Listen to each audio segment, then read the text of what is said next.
But I'd say my place of wellness is right here, it's within a few feet of Sarah, wherever I am in the world. It's okay if I'm within touching distance. We're each other's places of wellness. Thank you.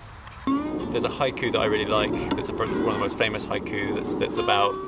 I think loosely it's like the old pond, the frog jumps in, plop. That's basically it.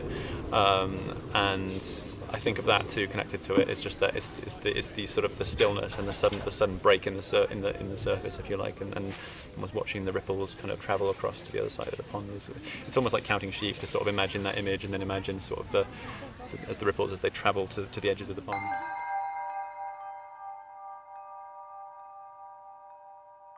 My place of wellness is when obviously I'm relaxed, I've got a relaxed diaphragm and I'm breathing, my breathing is easy. I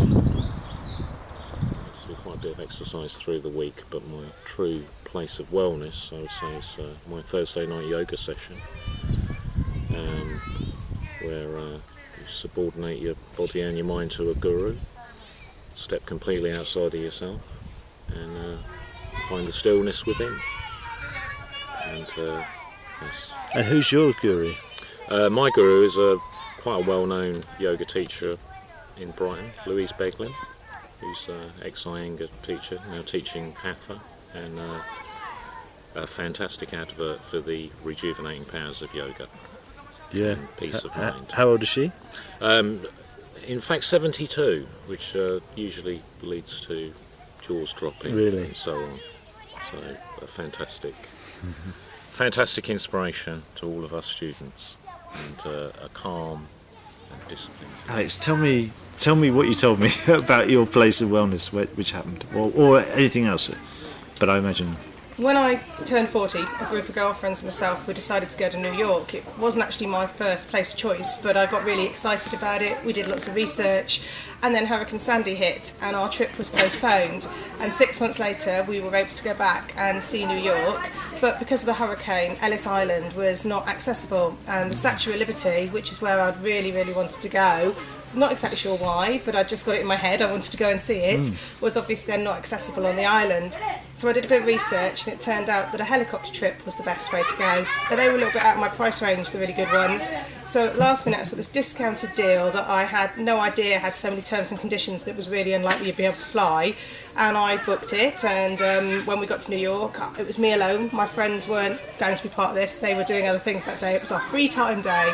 So I went off across the Hudson River to get on this helicopter, and to be honest with you, I expected it to be like really noisy, really full on, you know, really dramatic, like you see helicopters in movies, and it's always like a drama scene.